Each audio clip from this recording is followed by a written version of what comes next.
All right, so we need to get started because we got to get through some stuff. And worship was so good. worship was so right? good. You guys, can we thank the worship team really quickly? They do battle on our behalf so Amen. that we can enter the presence of God. They were here early this morning.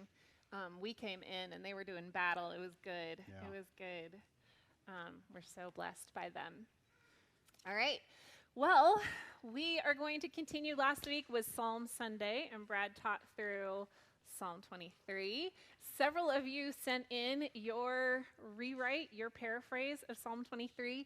Though not enough of you. Not enough so of you. We you wanna guys get send more those of in. I those. want to see them. The ones we got were fantastic. It was so encouraging reading some of those. Yeah. So we need to maybe ask those who sent them in whether or not we can share them and find a fun and clever way to be able to share those with all of you, maybe through Instagram or whatnot, because it's so fun to see and just edifying to see the body, how we all process and connect with the Lord. It helps us not to feel quite so alone in that, like, oh, okay, they do it differently. Or maybe I thought I was the only person that processed Psalm 23 that way, and now I see it in a different way. And it's just, it's fun to see everyone's God story. Right, and seeing it through other people's eyes and through their filters and what God has shown them teaches you so much. Yeah. It's amazing how much you learn just by reading someone else's perspective on Psalm 23. Yeah. So it helps you grow tremendously. It's been like a devotional reading through some of those this week. So please get those in. I would love to see them. Just because you send it in doesn't mean we're going to share it. Don't worry. We will ask specifically before we share anything. But I really would love to see it. And the other side is this is part of the keeping you accountable thing because we said this year is a year of training, not just teaching. Right. So training implies that we're going to do like 10% of the work and you're going to do 90%. So write those out. Let's see what you guys got. We really do want to see that, and we want to hold you accountable to that. So yeah, there we go. If we don't receive one from you, we'll make you stand up here next week and share it on the spot. Or do an interpretive dance. That's right. But we do have to move on. We got a lot to cover today.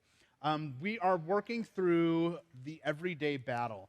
We did get our second round of books, so if you did not get a book yet, they are available, and we have them for the discounted price of $10.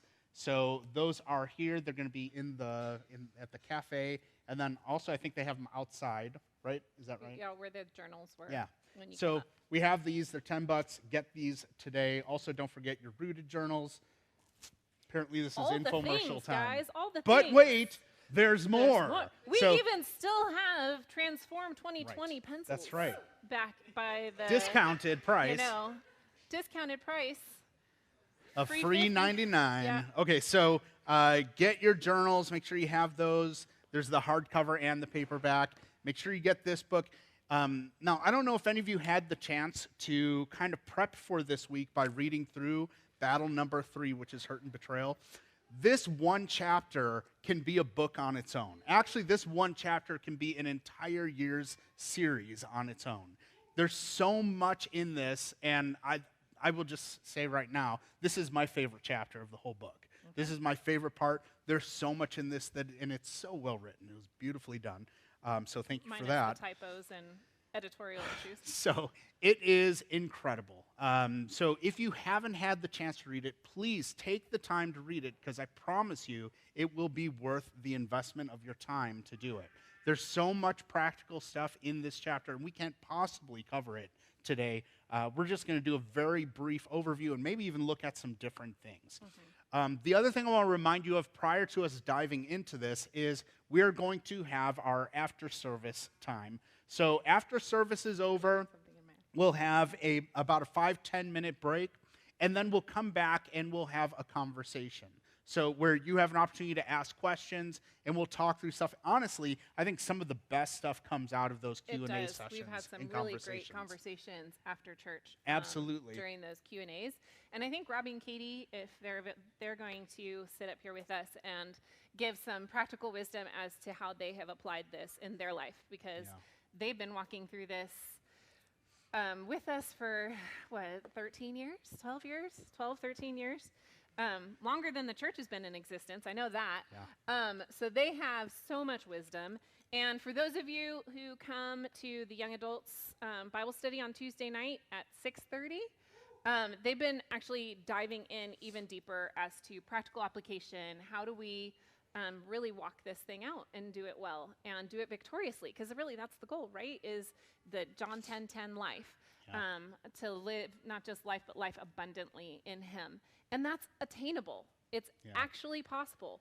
And it's truth, because it's in his word. I'm not just making this up, and I'm not just like a cheerleader up here. Like, you can actually walk in victory. You don't have to constantly be held down in the mire and the muck of hurt, of betrayal, of like that take your breath away pain. Yeah. God made a way for that, to be healed in your life. And that way is Jesus. And he has so many great answers, and he has so much victory for you. So let's get started. So as we go, if you have questions, you can text them to the Antioch phone, so 951-330-1962. So you could text them to the Antioch phone or just jot them down so you remember to ask them afterwards. Also, Thursday night, we'll be doing the Zoom call where we will continue answering questions and going through material and continue the conversation. Yeah. So that's part of the training. So. Originally, when this series was taught, it was done, we would teach one, or I would teach one lesson, and then we would spend a month of discipleship fleshing it out. Yeah. So it really gave a lot of like slow, practical time to actually apply it to your life. You guys are getting the Cliff Notes version and like Speedy Gonzalez version of like, hey, all right, do this and let's move on. So if you're not getting it from week to week, it's okay. It takes time. Yeah. This is, so much of this stuff, that's why they're everyday battles. They aren't something that you're just going to perfect this year in 2021 and then never have to do it again. Wouldn't that be lovely, though? Yeah. But guess what? Hurt happens. Betrayal happens. Pain happens. And what are we going to do with that? No matter what age you are, it happens. And I think that the Lord has given us some great answers. Okay. Well, let's get started. Battle number 3, hurt and betrayal, which seems very appropriate for us to do on Valentine's Day. It was not planned out that way, for the record, but here we are. So, yeah, here we are. So we're going to go through this. In each of the battles, we look at 4 different things. We look at what the battle is. We look at the enemy's strategy. We consider our weapon of choice that we're going to use to fight it, and our battle strategy.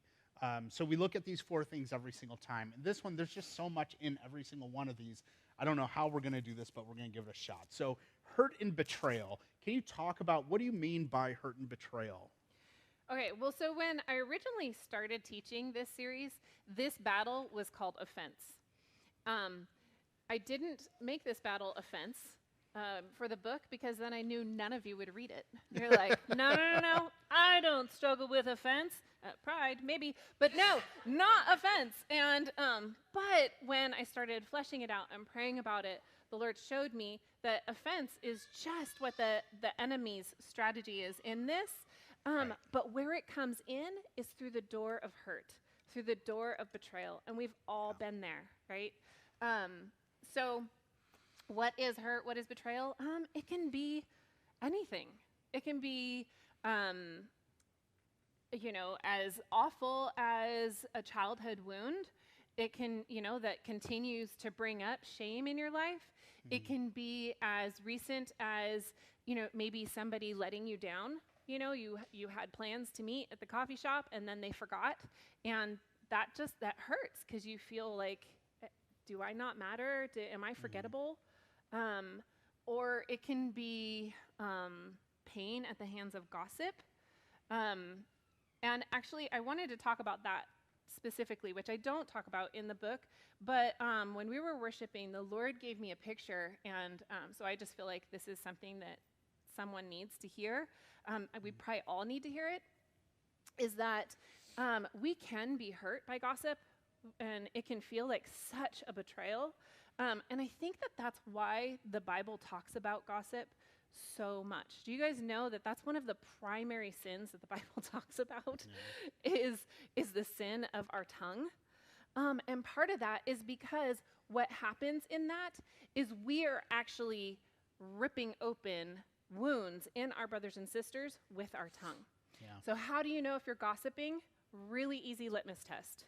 If you are talking to someone about someone else, so if I'm talking to Tyler, let's say, about Brad, one, wrong. Two, but if Tyler isn't part of the problem in the story or part of the solution in the story, that's gossip. Yeah. Okay? If the person you're talking to and you're telling them a story, talking about this other person that isn't present, if they're not part of the problem or part of the solution, you're gossiping. Yeah. Okay? It's as easy as that. And it's like, well, what do I do then, Corey? I need to, verbally process. Well, if you're hurt by something and you are so hurt to the point that you're tempted to talk to someone else about it, perhaps you should go to the person and say, hey, you know what? This really hurt me, and I don't know why it hurt so bad. I know you wouldn't intend to hurt me. At least I hope you wouldn't. Can we talk about this? Yeah. Boom, right there.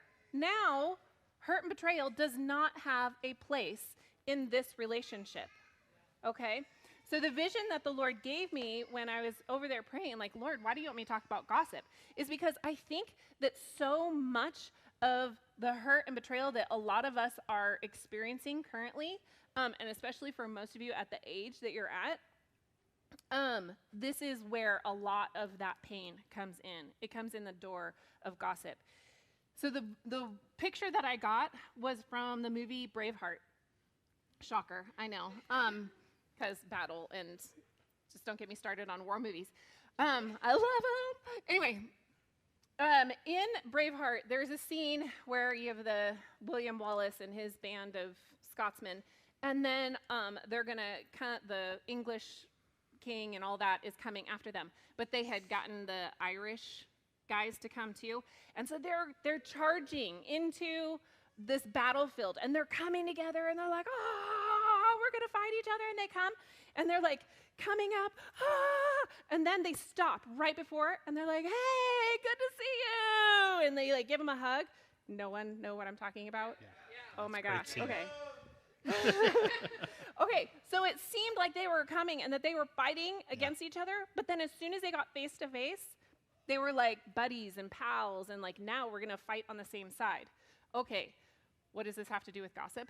That's what we do when we are gossiping. It's like, oh, I'm fighting for the king, I'm fighting, against the dark enemy. But then when we start gossiping, it's like we turn around and start fighting against the king's army.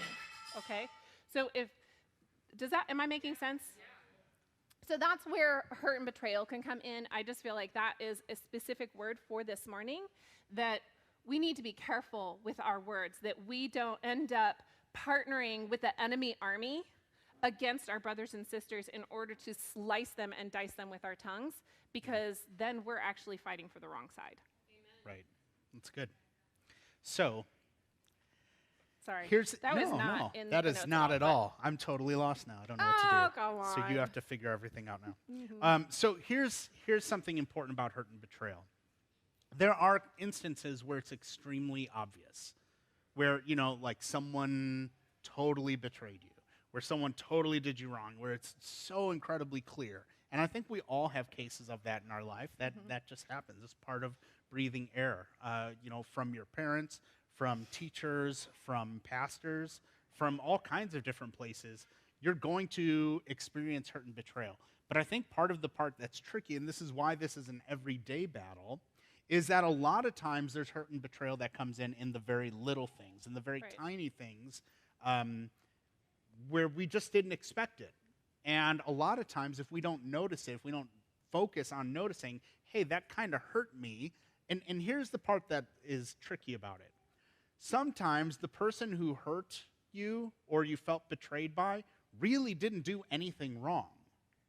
It's just like your pride got in the way, and when they brought correction, you decided to be hurt and betrayed.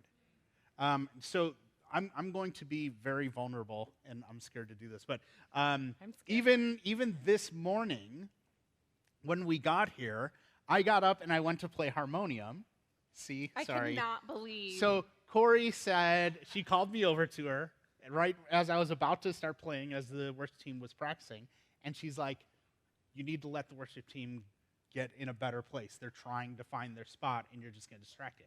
And I'm like, no, they're not. They're totally fine. He loves me up there. He really wants me playing harmonium. I'm going to help him. And then I walk away from it, and I'm making all these, well, I need to worship so that I can get right with God. Like, I start making all these, and as soon as I was honest with myself, sorry, I'm like, oh my gosh, I am hurt. I feel hurt and betrayed right now, but it's not her fault. It's my fault because I chose hurt and betrayal in this instance instead of, because the moment, and by the way, just to be clear, I went up and I didn't touch the harmonium again. So at least I learned to be obedient.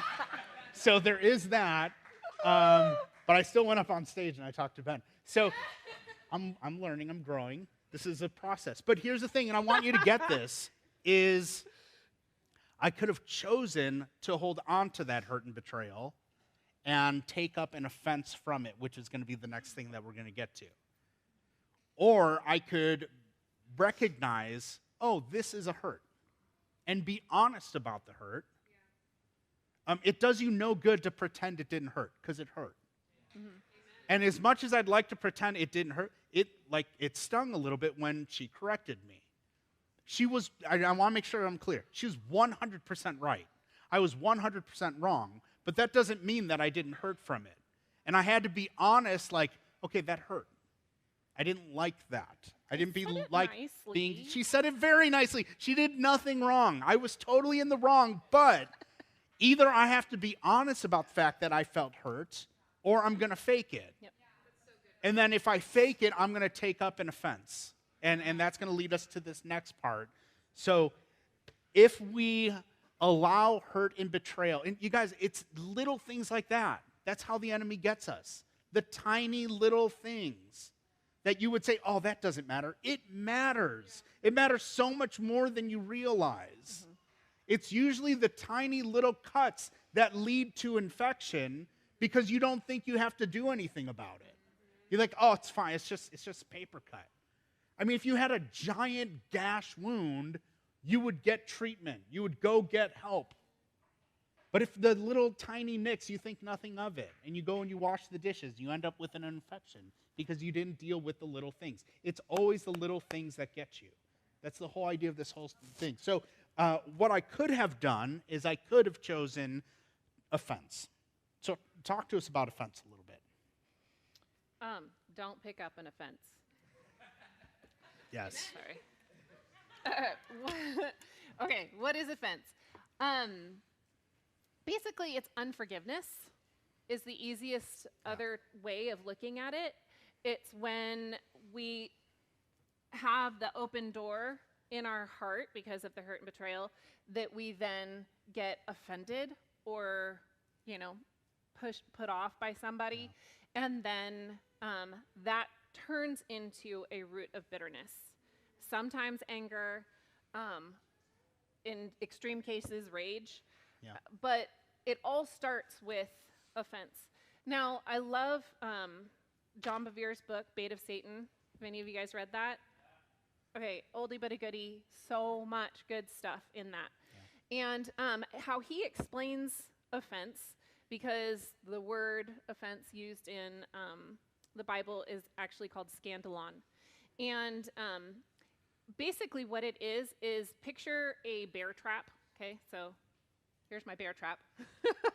All right, out in the woods or whatever, you have your big bear trap. The scandalon is the bait stick that's right there, like where you put the piece of meat or whatever, right? And so then the bear's going to come and grab it and then like that, okay? So scandalon is from that same root word, or offense is from that same root word, scandalon, that will trap you. That's why John Bevere uses the term bait of Satan. Yeah. He's baiting you. He's baiting you that will ultimately end up trapping you in offense, trapping you in anger. It will bring division in relationships, in the church, in your workplace. It is a trap of the enemy, offense is.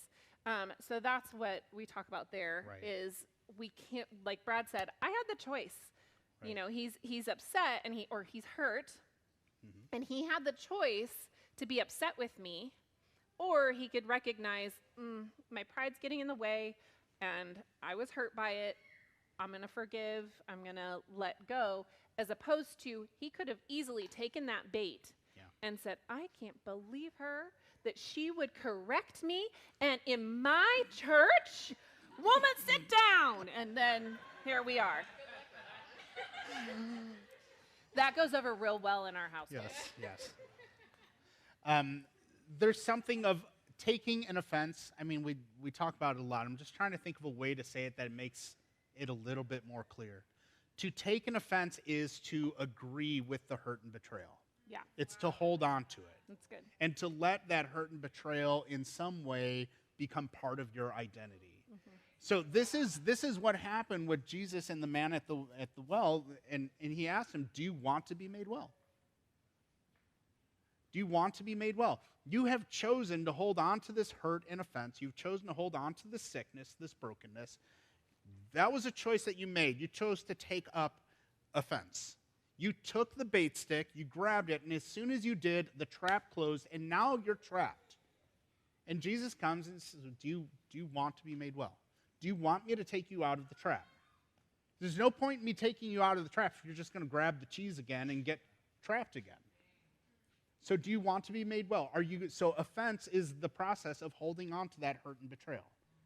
Holding on to your anger about it. Holding on to that was wrong. Holding on to I need to punish them for it. I need to judge them for it. It's holding on to that and taking that role of agreeing with the hurt and betrayal. Well, and often because of the hurt, we feel completely justified to hold on to it. Yes. Right?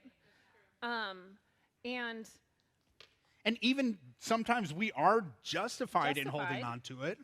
But do you want to stay in the trap? Yeah. You know, like think of like the National Geographic movies or like the We Save the Animals Instagrams.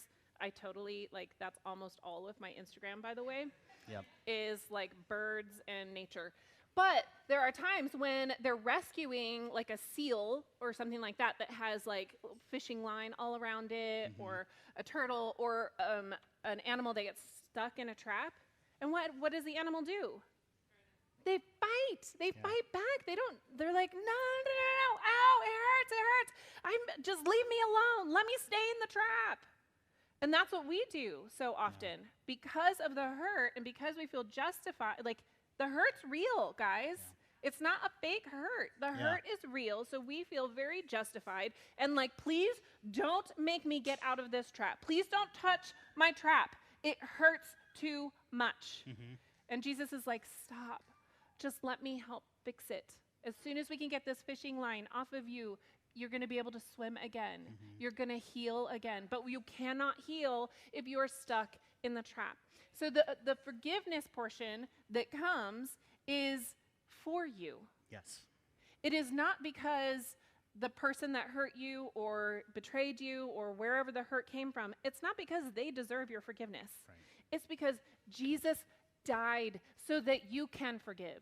Yeah. He forgave us so that we could then walk in that same supernatural forgiveness power. And there is something so victorious and so peaceful and so life-giving when you can live an unoffendable life. Yes. And that's the goal, is to get to a place where you are unoffendable. Which is going to lead us to the next part, which is our strategy or our weapon. So our weapon is going to be forgiveness. Now, before we do that, just really quickly, for those of you who will know it, the Great Divorce.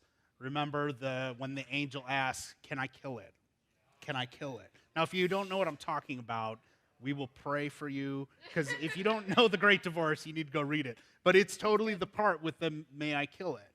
And he's like, whoa, I don't know that we need to do something so drastic as all of that. I mean, I just thought you would get rid of it. And he's like, no, may I kill it? Can we get rid of this thing once and for all? And sometimes we're so afraid to allow those hurt and betrayal and the offense we take on to die off. So anyway, back to this. Our weapon. How are we going to fight this? We're just trying to keep moving. And guys, seriously, so much in here.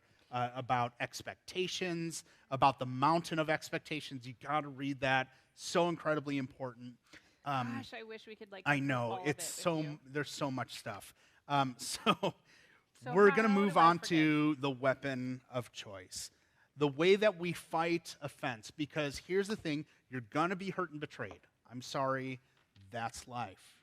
Welcome to living life. So you're going to be hurt and betrayed, probably on a regular basis, maybe daily. And if you were really good at catching it, you would probably see you have that temptation to take up offense from hurt and betrayal every single day. From the people that you love, from the people that you hate, from everything. You have so many opportunities. Every time you open social media, it's a fresh opportunity for you to be hurt and betrayed. So that's going to happen. You will inevitably, from time to time, take up an offense. It's going to happen. Now, whether you take up the offense or not, once hurt and betrayal begins, there's a wound that has now been opened. And if you take up offense, it just makes it even more. We got to get you out of the trap first before we can heal it. The way we fight against the hurt and betrayal, the way we fight against offense, is forgiveness. Yeah. So talk to us a little bit about forgiveness. Okay, I'm going to start with this because I know some of you, and we all have this tendency when we're in that place of hurt and have taken up an offense, like, I'm not ready to forgive. I don't know if that's my story. Maybe I'll just move on to the next battle, Corey. All right. Here's the thing. Jesus talked about this in the parable of the unmerciful servant. Okay? So I'm going to give you a quick rundown on that. Parable is, king comes and says, you didn't pay your debts. I'm going to throw you in jail. And he's like, no, please, please, please, don't throw me in jail. This is the Corey prayer phrase. Yes, it's very good. I don't know, he said please that many times. And the king's like, but you haven't paid your debt.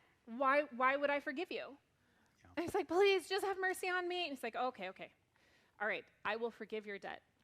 And we're talking, was it hundreds of thousands equivalent? Huh? Millions equivalents, right? Lots, okay? More than any of us have ever needed to have forgiven. And he's like, please. And the king was merciful and said, okay, I forgive it. I forgive your debt. You're free. You're free. Not only does he not have to pay it back, it's like, there you go. It's yours. Don't ever have to pay it back. Wonderful, right? Oh my gosh, he was just forgiven this great, great thing. And then the next day, one of his servants owed him like a small amount, like $100. And he's like, you owe me $100. And the servant's like, please, master, will you please forgive me? Just give me more time to pay it back. No. And he calls in the jailers and he says, you need to arrest him. Has the guy arrested and thrown in jail for $100 that he owed. The king hears about it. King is not happy at this point. Pulls him in and says, how dare you? How dare you throw this guy in jail when I just forgave you so much more? I just forgave you so much more. No, it's done. And it says that he threw him out to be tortured where there's weeping and gnashing of teeth. So too in the kingdom of God. If we don't forgive, we will be tormented. Yeah. People ask all the time, how do I know if I need to forgive? Are you feeling tormented? Yeah. If people come to us and say, I'm just feeling tormented, I'm having nightmares, I'm having, anxiety, all this, my very first question, who do you need to forgive? Yeah. Who do you need to forgive? Because you should be forgiving people daily. Yes. This isn't a once every year kind of thing. You should be forgiving people daily because people are nuts and we're all broken and we all have issues and there's always an opportunity to forgive someone. Yes. You always have to walk through forgiveness. Always. There's never going to be a time where you're like, okay, I'm completely forgiven everything and everyone. There's always more stuff for you to forgive. When Peter said, how many times should I forgive my brother? 7 times in a day? And Jesus, 70 times 7. The thing that's important is that Sometimes it's because your brother sins against you 490 times in that day, but that's not really likely. More likely, he sinned against you once, and it's going to take 490 times of forgiving it before it sticks. You guys have to, and it's not just forgiving the big mountain of hurt and offense and betrayal, but the different little pieces. You have to break it down into tiny little pieces that you forgive. Yeah. So learning to forgive often, frequently, constantly. Even with the example I used this morning, I had to choose to forgive Corey. Even though she didn't do anything wrong, it still hurt me. And I had to forgive her for hurting me, even though she didn't mean to. Do you get that? It doesn't matter whether they did anything wrong or not. Don't try to explain it away. I recognize a hurt came, so I chose to forgive it. And then I chose to forgive myself for choosing to be hurt by that. There's so much to be forgiven in every little thing that happens. And that may sound exhausting, but I promise you it is the better path. Not forgiving it is going to be a far greater burden than learning to live a life of forgiveness where you're forgiving constantly. A big part of the praying without ceasing is that prayer of forgiveness. That should always be on your lips and always walking through forgiveness. Yeah. So in the forgiveness part, I broke it down into 3 sections. Yeah. And it's perceive it, process it, and present it. So perceive it. That's just recognize your pain. See it. See that you were hurt. Yeah. And be honest. And be about it. honest. Yeah, be honest about the fact that you were hurt. You're not going to get a brownie badge for not admitting that it hurt you. Yeah. No one's walking around going, good job, you didn't let that hurt you, okay, and going to give you a brownie badge or a free coffee. It doesn't work that way, okay? Just recognize, oh, that hurt me. And right? There's no sin in that. There's no brokenness in that. I think sometimes we feel like, well, if I get hurt or offended, that means there's something wrong with me. No, I mean, there might be, but there's no sin in being hurt, just like there's no sin in being tempted. There's another one we get wrong all the time. Jesus was tempted in every way, just as we are, but there was no sin in him. There's no sin in temptation. The sin comes when you grab onto that temptation and you choose to think about it and focus on it. That's the battle of the thoughts life that we talked about a couple weeks ago. Yeah. There's no sin in being hurt and betrayed. Be honest about the fact that the hurt is there. Because until you feel it, you can't do anything with it. You have to allow yourself to feel the hurt. Don't convince yourself that it doesn't hurt. Don't pretend that it doesn't hurt. Be honest, that hurt. I feel stupid for saying it hurt. I mean, I felt stupid telling you guys that hurt. But either I'm going to be honest about it or I'm going to hide it. So you have to allow yourself to feel the hurt and the betrayal before you can do anything else. So you have to perceive it, right? So you have to perceive it. Just see it. See your pain. Yeah. Then you have to process it. Processing it looks a little bit like, okay, that hurt. Mm-hmm. Why did that hurt? Yeah. It's that why. Was it what they said? Was it how they responded to me? Was it the fact that they didn't respond to me? Was it why? Process it. Figure out why it hurt. Why that affected you that way. Is it because you had an expectation, which we talk a lot about expectations in this chapter? Typically, the people that can hurt you the most are the ones that you have the greatest expectations for. Yeah. So chances are, and this is why a lot of people get hurt by the church, it's because we put the church up here. I expect the church, people in the church, pastors, leadership, whatever, they're on a higher level of the expectation mountain than average guy at the coffee shop. Now, Brad and the average guy at the coffee shop can do the exact same thing, mess up your coffee, right? But if guy at the coffee shop messes up your coffee, he just kind of fell to the bottom of the mountain, but he wasn't really high on your expectation. If Brad messes up your cup of coffee that you just paid $5 for and man, you're a pastor, you should not mess up my cup of coffee. Much pressure. Come on.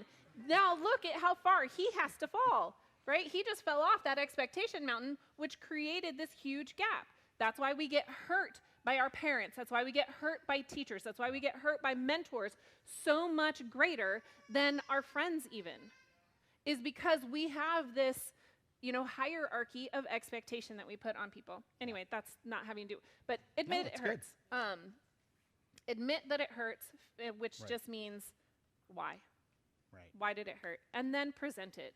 And this is where we basically come to Jesus and say, Jesus, can you take this hurt? Yeah. Can you take it?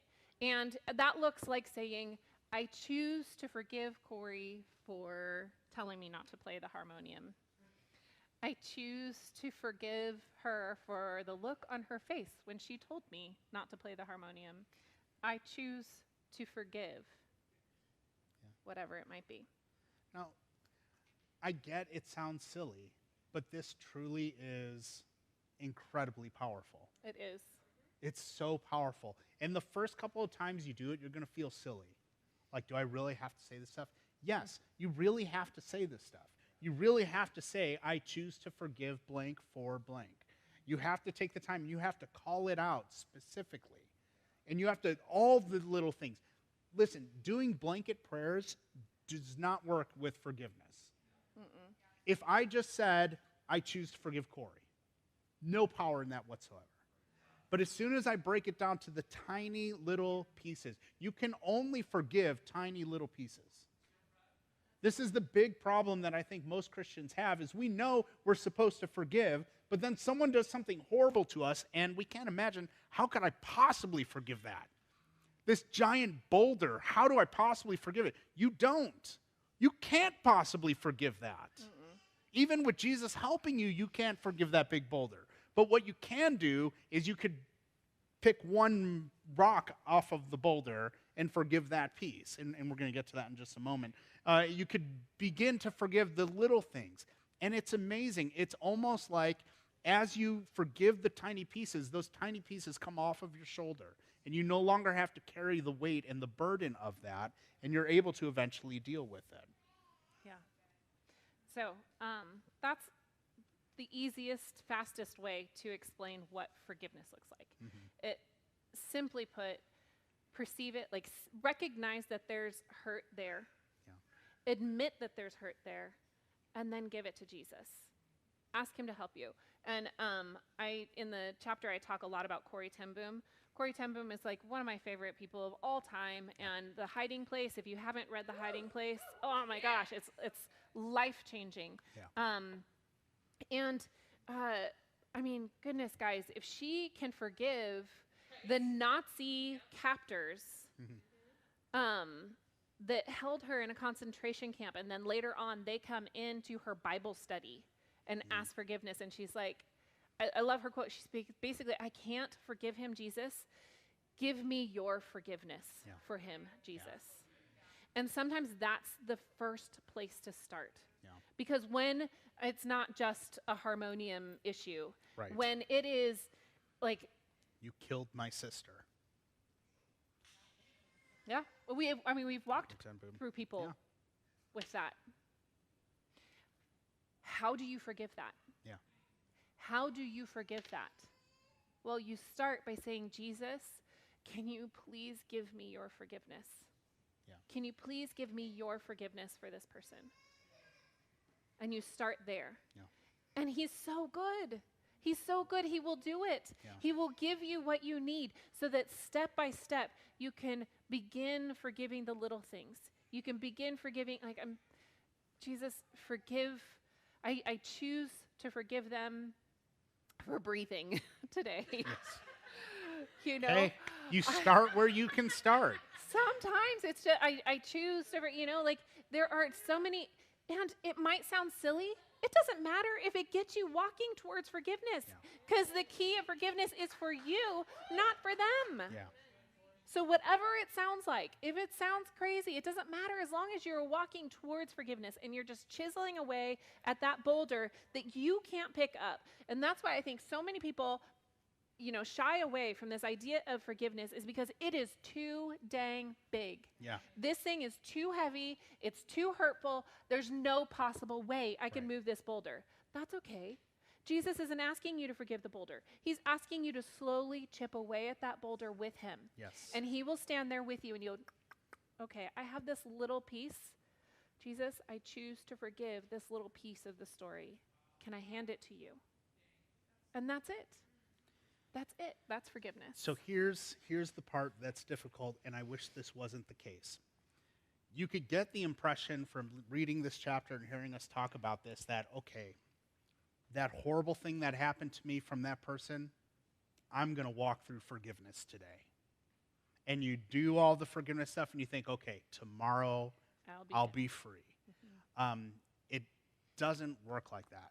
Sometimes these boulders are, like, I'm free from the tiny little sand pebble of forgiveness stuff I had to work through with Corey this morning. That's not a burden anymore, unless she gets mad at me for it, and then I have to work through that. But that tiny little sand pebble, that was easy to take care of. It's gone. I'm free from it. It no longer has any power over me. And you'd be surprised how much irritation a sand pebble can give you.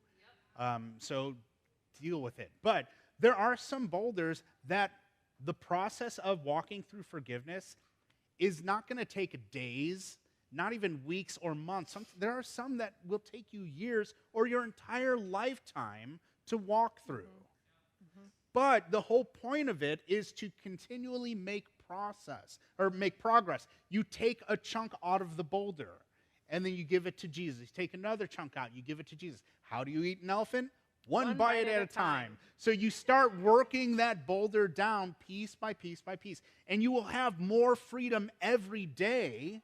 You will have less burden every day, which means that hurt and betrayal, a piece of hurt and betrayal that you're carrying, you don't have to carry anymore.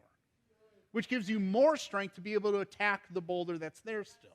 So you keep chipping away piece by piece by piece, but you have to know sometimes this is going to take a very long time, a long obedience in the same direction. Mm-hmm. So I just want to be honest about that, because I know, listen, Christians are the worst with this. Like, can't you just pray and make it better?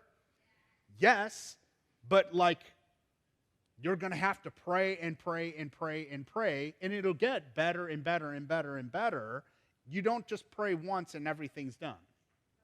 So I just want to make sure we're clear about this, because you could be like, well, I tried praying and I tried forgiving. I don't feel any better at all. Okay, well, you did it for one day. This is the type of boulder that takes years. So I just want to be clear. Every day. Every day. Wow.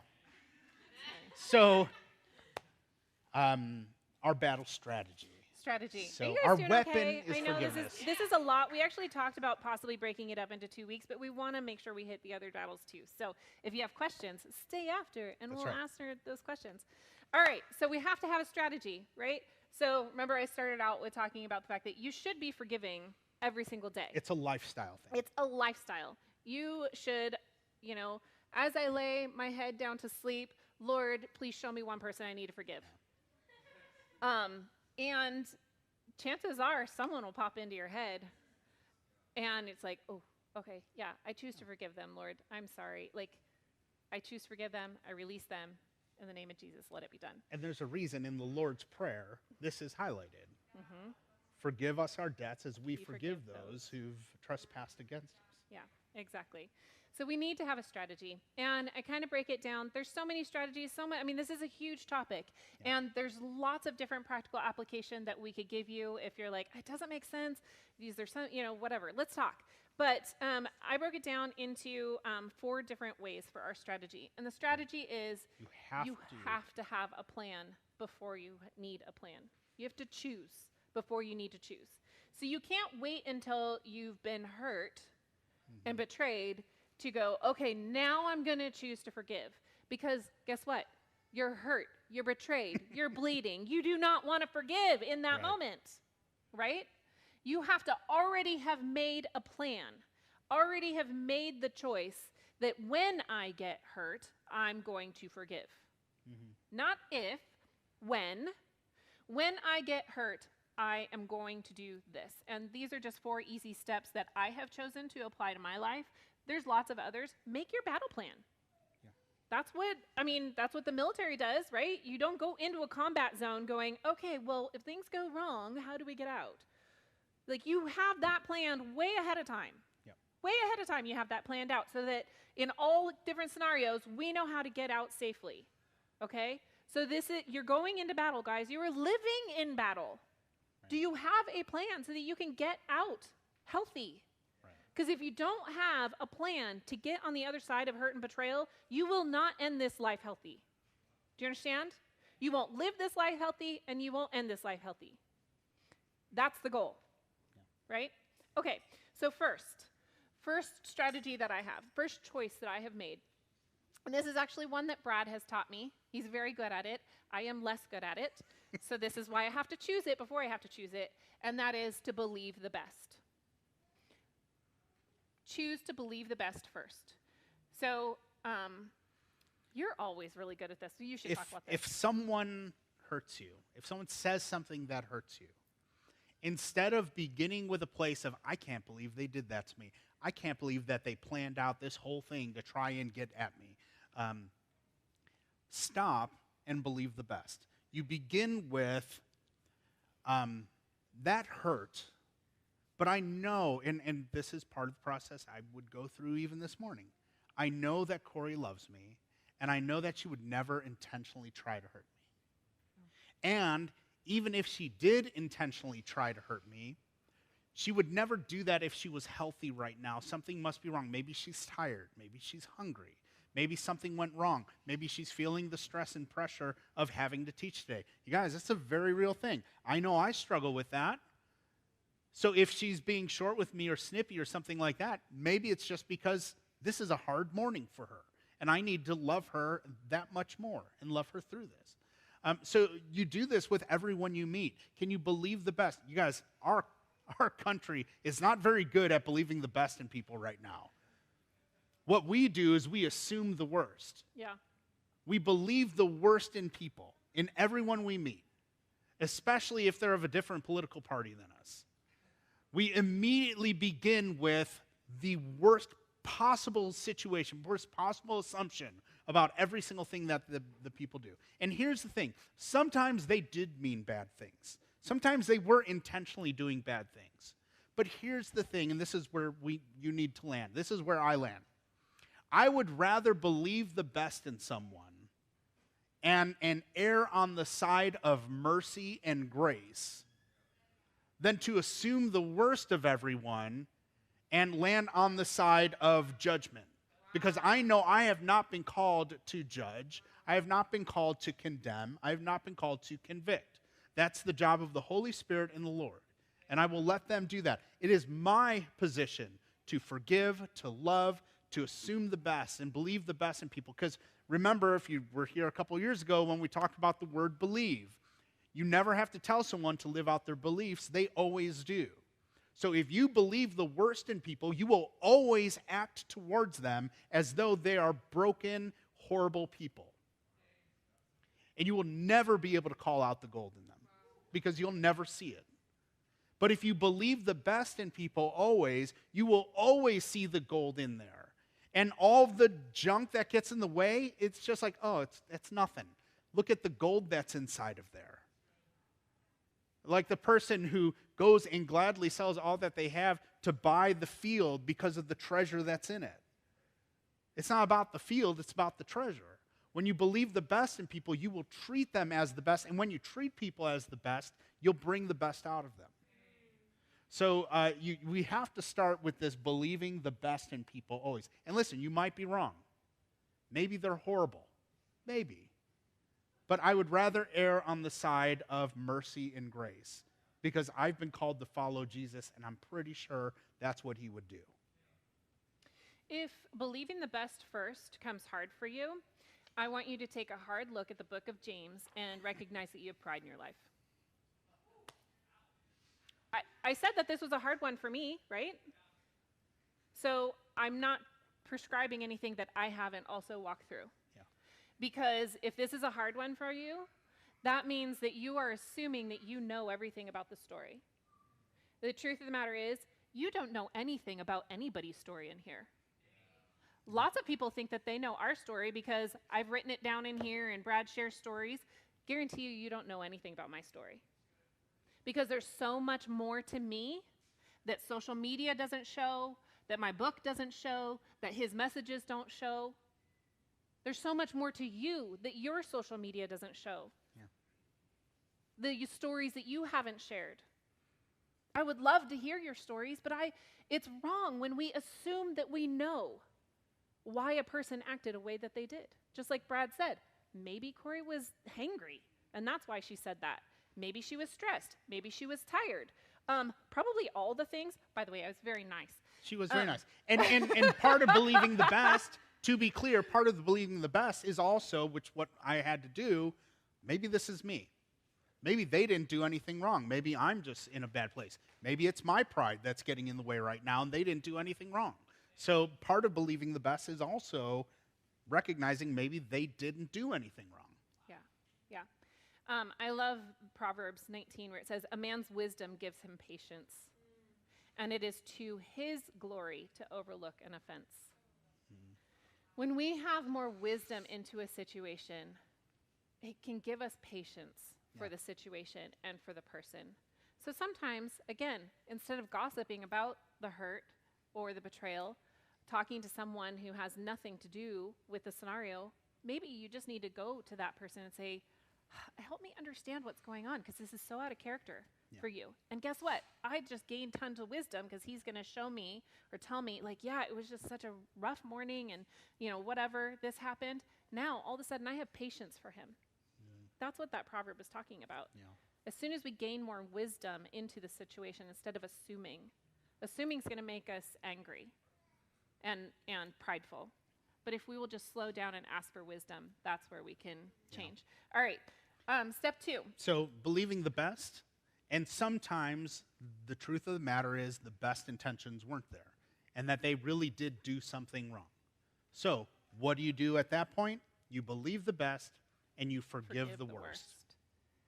That's what forgiveness is all about. Forgiveness has nothing to do with excusing things that people did. Like if Corey hurts me, and it turns out it's because she's just super stressed out, and the kids have been acting up all day, and there's all these things that happen, and there's all these things. Those are all excuses, legitimate excuses for why I'm not operating at a proper level because all this stuff happened to me today. I am having a hard time. Those are excuses. There's nothing to be forgiven in that. That's to be excused. I understand why you would do that then. Clearly you're exhausted. I'm so sorry. I didn't realize that. You are excused.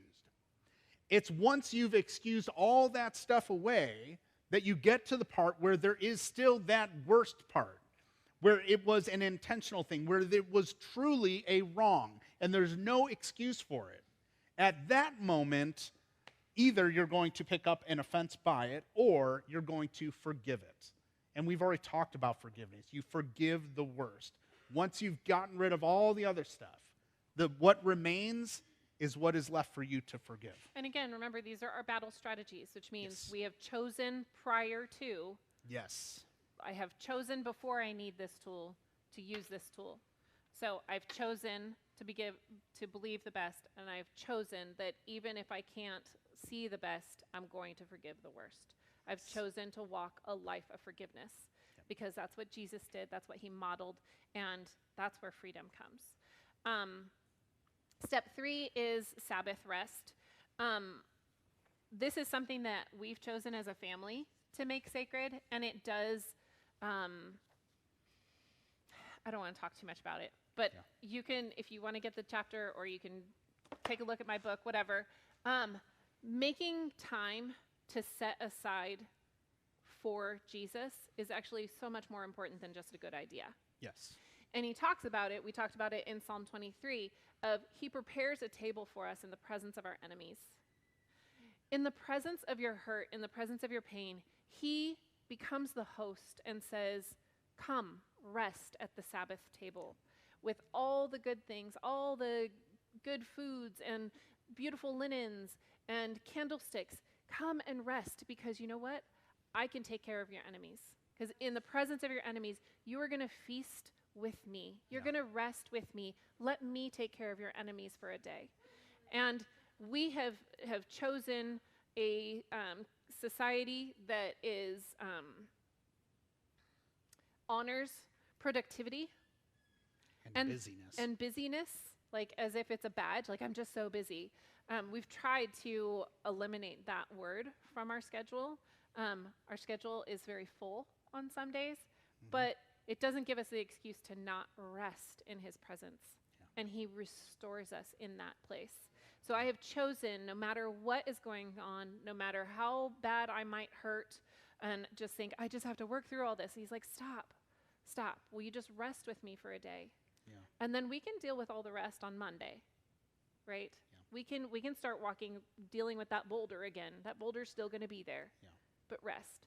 I mean, moms in the room, you know, when your kids don't get the rest that they need, they are a bear. They are like so much more difficult than they normally are. And you know, okay, they're not horrible monsters. They're just tired. And if he could just get some sleep, it'll be fine.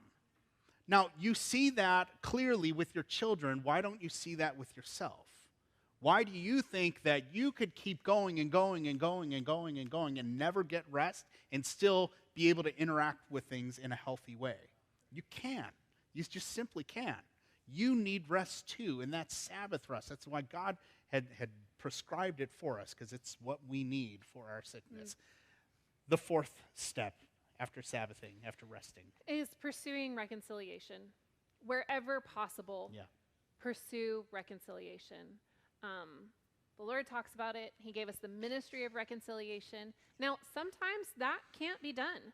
Sometimes the hurt that you're working through is something that was with a family member who maybe is gone or is not a part of your life anymore. or is very unhealthy for you to be around. Right. But again, this is just a strategy. This is something that I have chosen, that in the case of hurt and betrayal, if at all possible, reconciliation is my goal. And I've chosen that ahead of time. Now, granted, it might take me a year to work through the hurt that came through the door of whatever the situation was, and that reconciliation might take time. So it might be in a little while. It might not be right in the moment. Because there's sunburn syndrome and a whole other gamut of things that we can talk about. But ultimately, that's my goal, is for there always to be reconciliation to some degree, because that's what the Lord has. And there's a difference between reconciliation and restoration. Yeah. There are some relationships that you shouldn't restore. They are unhealthy relationships, and you need healthy boundaries there. But you could still be reconciled to that person through Christ without reestablishing a relationship with them. So you can let go of the need to judge that person or to hold them accountable for the stuff, because you've entrusted that to Jesus, and you can be restored in that sense. Just a quick, I talk about this a little bit in my book, but there was a time when my dry cleaner came to the house, and I didn't realize this until he asked to be my friend on Facebook or something like that, and then it was Memorial Day or Veterans Day, and this guy is crazy decorated war hero, movies about the battles that he was in, and he's my dry cleaner. And he comes to the door and he picks up our dry cleaning whenever, and then he delivers it. The nicest man ever. But I didn't realize who he was. And then he came to my door once to drop off Brad's shirts or something, because I hate to iron. And I just said, I saw, some of your story online, and I just wanted to thank you. I want to thank you so much for your service, and I'm so sorry. Please forgive us for the way that we treated you when you came back from Vietnam. You deserved so much more than that. I'm so sorry for the way that your country treated you. That was reconciliation in his life, because no one had ever said that they were sorry for when he was a 20-year-old getting off the plane in the US after just experiencing the most horrific things in Vietnam. And he gets off the plane and he's spit on and he's cast down. He can't get a job, nothing. Like, that is no way to treat a war hero. He was just doing what he was, he's like, I went over there, I was 18, I had no idea why I was there, I was just following orders. I had no idea. And no one said, I'm sorry, please forgive us for the way that we treated you. And in that moment, I embraced a 75-year-old man, and he wept in my arms on my front porch. And he said, thank you. No one's ever said that to me before. And in that moment, he was reconciled to his country again. He was, the process of healing began. Yeah. Sometimes that's what reconciliation looks like. Yeah. It looks like saying, I'm sorry. I'm sorry that I didn't understand the situation. I'm sorry that this created division between us. Yeah. That's what reconciliation looks like sometimes. Doesn't mean that you have to be best friends for the rest of your life. Right. It just means that there's reconciliation, there's a connectedness, there's a healing. Absolutely. So, hurt and betrayal. It's something that we have to be honest about, that we all go through. We have to learn to live lives of forgiveness, not to take up an offense, and to choose before we have to choose. You have to choose before you have to choose.